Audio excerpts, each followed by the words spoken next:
Channel 4's Censored Weekend continues now with writer Aminata Forna's personal view of the need for film censorship. You can hear Mark Kermode's opposing view in Eyes Wide Open tomorrow at 11:05.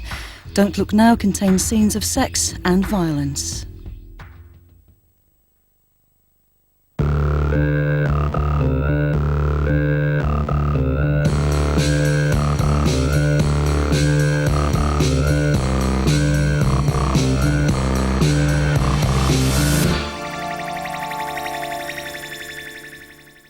Sticks and stones may break my bones, but names can never hurt me.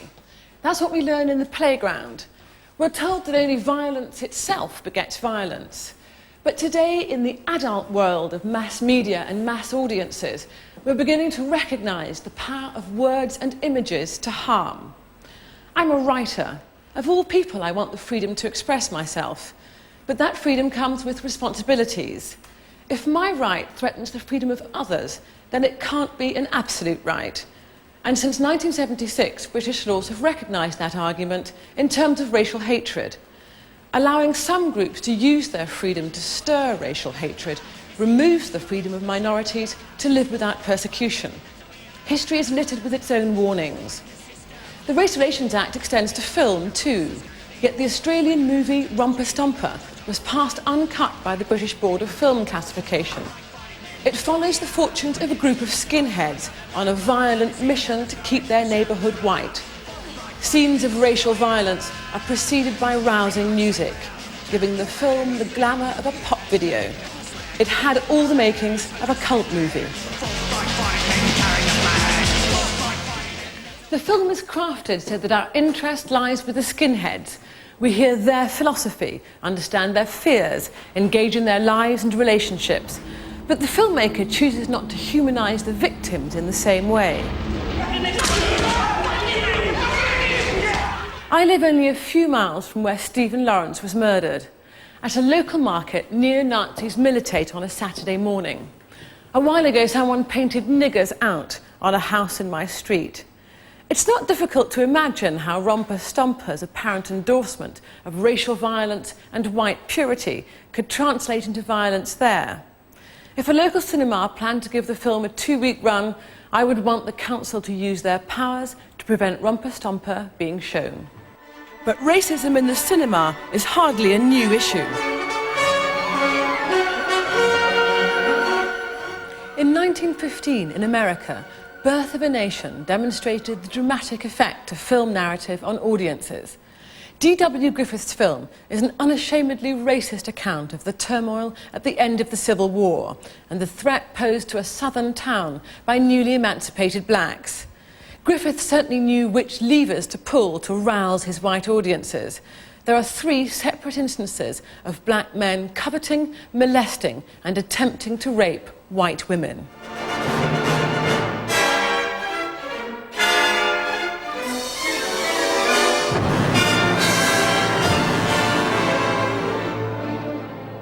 In America, in the first half of this century, thousands of black men were lynched, often for the crime of looking at a white woman.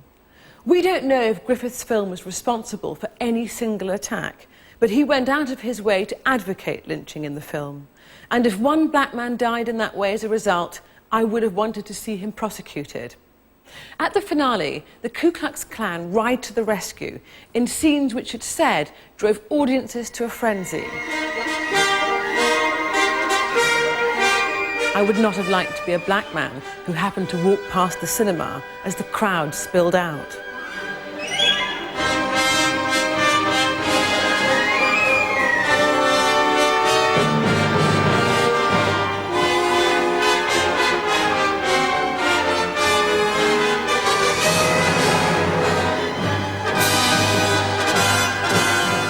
Birth of a Nation was claimed as a masterpiece.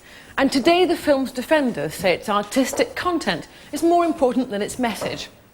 While the art defence is well used, to me it remains immaterial.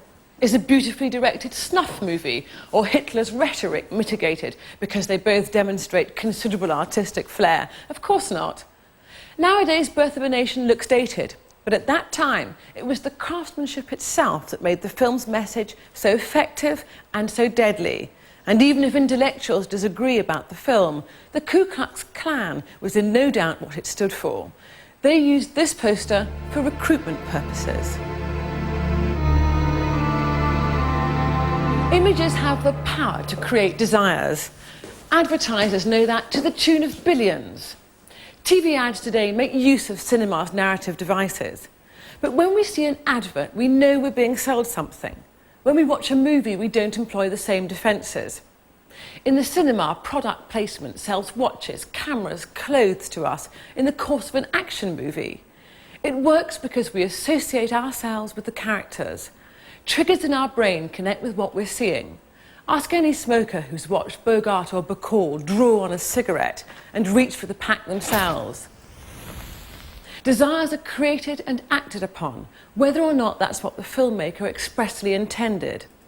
Experience has shown that when suicides are shown on TV, there'll be an increase in attempts that night. One episode of EastEnders, in which the character Angie tried to kill herself, was thought to have prompted a countrywide series of emergencies that same evening.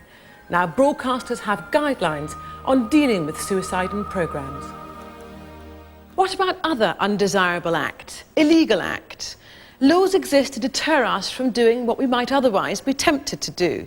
After all, something no one desires to do scarcely requires a law forbidding it. A society decides to censure certain acts, for example, rape or sex with minors, precisely because the temptation is there.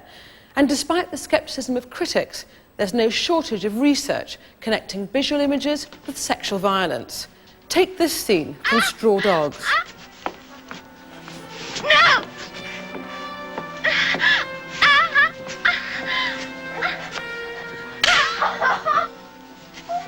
A male viewer who finds himself aroused by the rape in this scene is also shown a woman becoming orgasmic moments after being beaten up. So a woman enjoys it in the end. No does in fact mean yes. What prevents a man who fantasises about rape from committing such an act are his own personal inhibitions as well as social inhibitions against it. Scenes like this, repeated often enough, start to destroy those barriers. No one's claiming that film is the only cause, but it's part of it. And in my opinion, the scene should have been cut.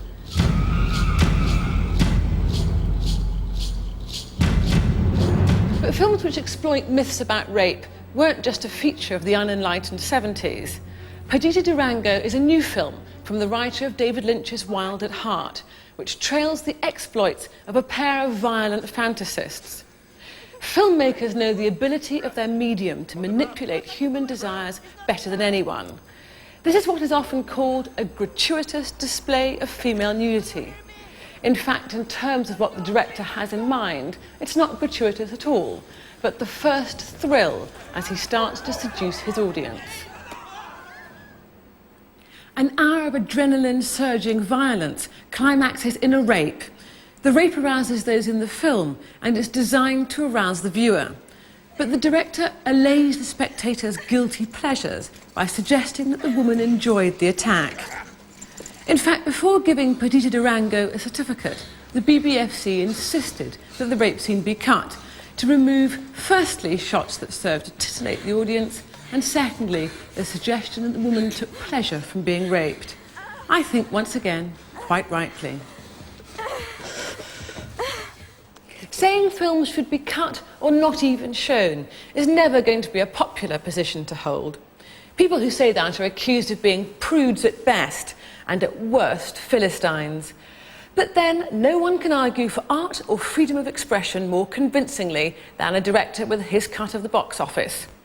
Setting limits to what can be shown to mass audiences is part of the responsibility of living in a sophisticated democracy. Films aren't lives, and directors and their art aren't above mere mortals. Some people say that adults should be allowed to see anything, so long as it wasn't actually illegal in the making. Well, think about this.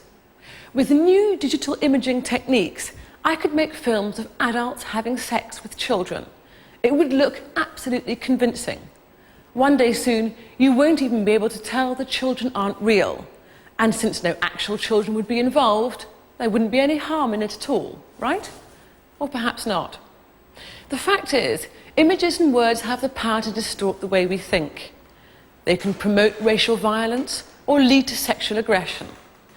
The existing law does what it can to protect people, because in reality, society isn't divided neatly into deviants and the rest of us. The truth lies in recognising the beast within us all and setting a framework for human decency.